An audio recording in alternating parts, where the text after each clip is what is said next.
So who have we been talking about? Joshua. We talked about Joshua, that's right. And who did we talk about after Joshua? Not yet. We're not to David. Who did we talk about after Joshua? We talked about the judges after Joshua. And after the judges, who did we talk about?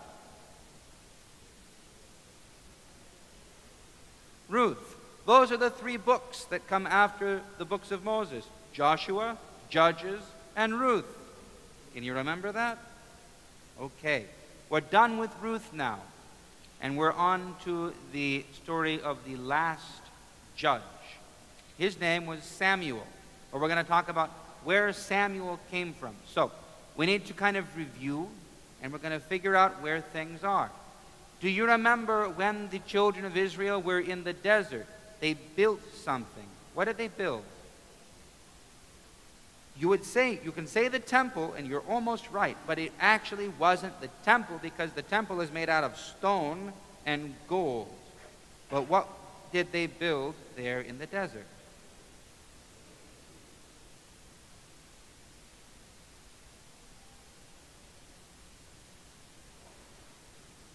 A big tent. They built a big tent, and they called it the tabernacle, which is just a fancy word for a big tent. All right?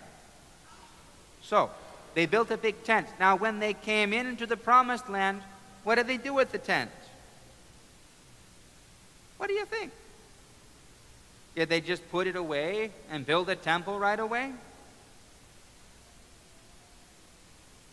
Actually, they set up the tabernacle, the big tent, in a place called Shiloh. Okay? Now, you don't really need to remember that. Shiloh means peace. All right? But that's okay.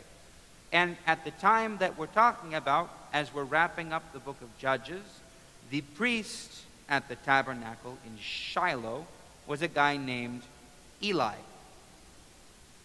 Now, do you know anybody named Eli? Does anybody watch football?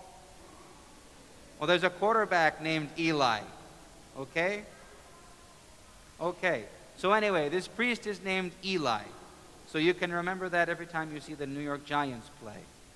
They're not the Lions, but they're a football team. Okay. So that's the priest. That's the first thing we need to know. The priest is at the tabernacle, which is the big tent where they worship God, and that's in a place called Shiloh. So those are our characters. And then we have a woman named Hannah. Have you ever met anybody named Hannah? Okay. It's not a name that we usually use, because Hannah in Greek is just Anna, and we have lots of Annas around, right? Yeah, at your school, though, I'm sure you have some Hannahs. So there was a woman named Hannah, and she didn't have any children. And she was sad. Well, she wanted to have children.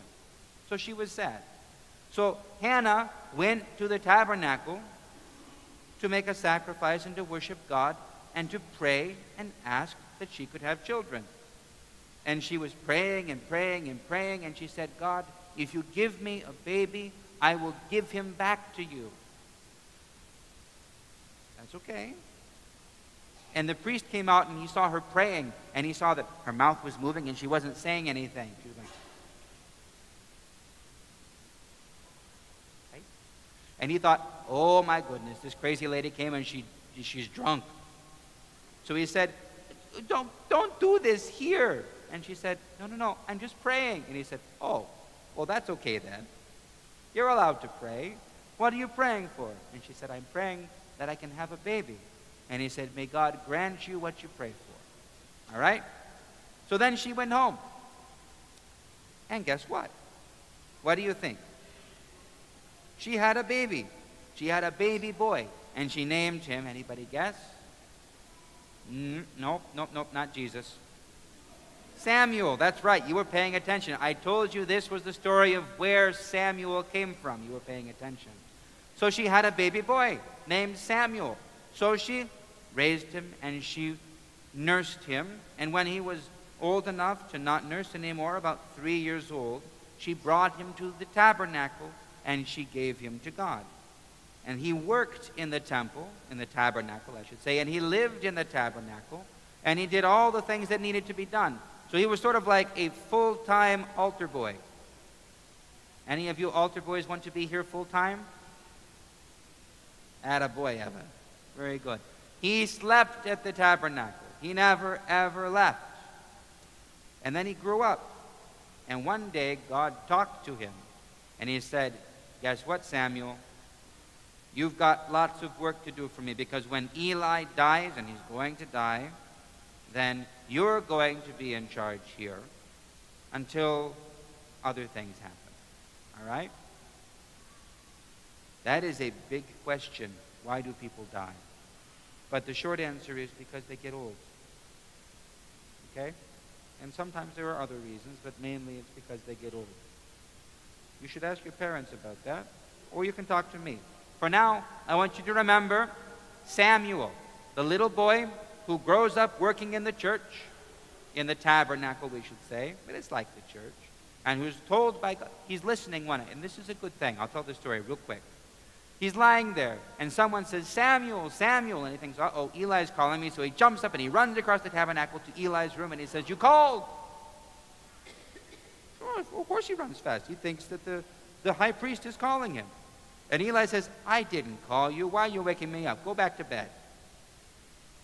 And Samuel goes back to bed. And again, he hears, Samuel, Samuel. So he jumps up again, and he runs across the tabernacle to Eli's room. And Eli says, why are you bothering me? Go back to bed. I'm sleepy. Why aren't you sleepy?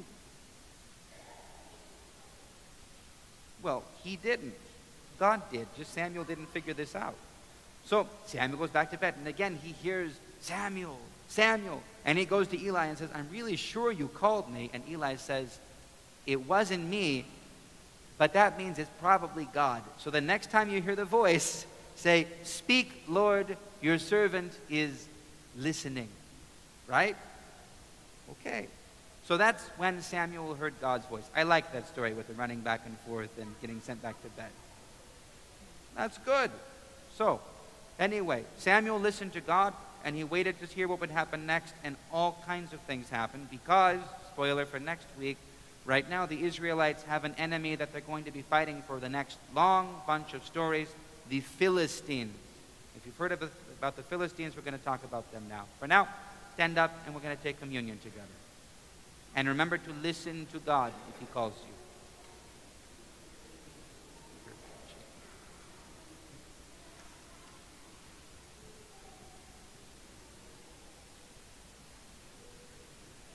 Metaphor